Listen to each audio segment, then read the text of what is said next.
Welcome back to our live coverage of the Slamdance Film Festival here on the Mountain Morning Show. I am thrilled to be sitting down with the filmmakers of the world premiere Neon Lights. We have director Bradley Bixler and Rajat Shama, producer. Good morning to both of you. Good morning. So first of all, congratulations on being accepted to Slamdance and having your world premiere here. Thank you. Absolutely. So tell people a little bit about Neon Lights, because this, I've seen the trailer, we're going to show it in a little bit, but this can look a little dark sometimes. Right. Yeah, so Neon Lights is it's a 15-minute short film. It's a drama, and it follows a inner city, very young stripper who gets involved with a she's going through like a seemingly normal transaction, and this client that she's with ends up being quite violent, and he assaults her. So she gets picked up by her brother, and on her way to her father's birthday, it's her father's birthday that night, they stop at a convenience store, at a gas station, and as it turns out, this client who she was just with stops at the same gas station, and that's where they have this sort of confrontation, I would call it. Coincidence, or he follows her there? It's coincidence. Yeah, it's coincidence? Yeah. So I know a lot of the Slamdance films, especially a lot of the shorts, are dealing with the human interaction and the relationships between seemingly people that wouldn't be put in the same place at the same time. What was the inspiration for writing and creating something like this?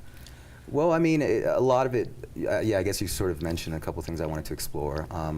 One thing was this sense of like her having a double life and exploring that with the film takes place like a 24-hour period, I would say. So seeing how she acts at home with her family and her parents, and kind of putting a surface or a layer where she doesn't expose that side of her life to her parents, and then when she's doing the other stuff she does at night, you know, she obviously doesn't seem like a naive, like, you know, domestic schoolgirl. So yeah, I wanted to explore that, and I guess as far as relationships go, the family relationship as you know, the secrecy behind what she does, who knows what, and who hides what, or like who keeps a secret about what. And I'm sure the toll it takes on her personally to transition from being oneself to her other self. Right, right, and deciding whether or not she wants to like stay in that or leave it. You know, I think it's sort of interpretive. Well, let's take a look. Let's let people see. This is the preview. Neon.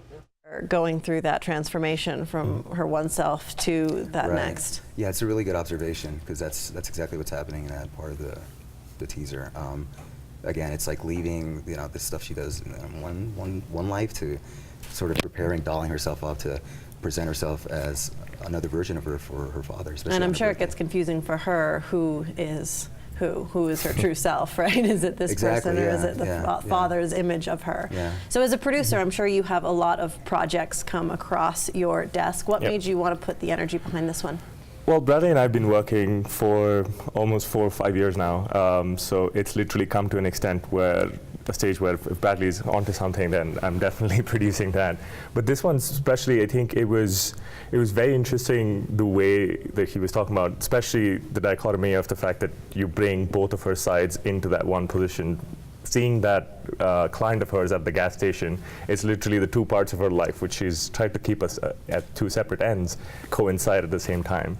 So having that explore in a very efficient storytelling manner, that was the thing that attracted my attention to it.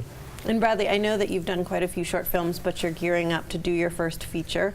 I have to ask, as a filmmaker, in a world of sequels and superheroes and those blockbuster films, how important is it for you to stay committed to independent film and independent storytelling that Slamdance and Sundance celebrates? Yeah, I mean, for me personally, it's pretty much my only option, because I don't know, I just sort of see it as filmmaking, and ideally, whatever film you're making is something personal or true, or something that you're very impassioned about. So in my case, they tend to be smaller stories, I guess, more character-driven stories. So and more intimate, I'm sure. Yeah, yeah. There's a certain degree of intimacy. It's different types of intimacy depending on the film, but yeah, I don't see I mean, for now, I don't see that being a threat. She's like, you never know. You never Well, know, yeah. congratulations to both of you on Thank you. being accepted into Slam Dance. I can't wait to actually see the short Thanks. in its entirety. Right. We are going to take a quick break here on the Mountain Morning Show and continue our coverage this hour of the Slam Dance 2017 Festival, and we hope you look forward to watching Neon Lights soon. We'll be right back after this.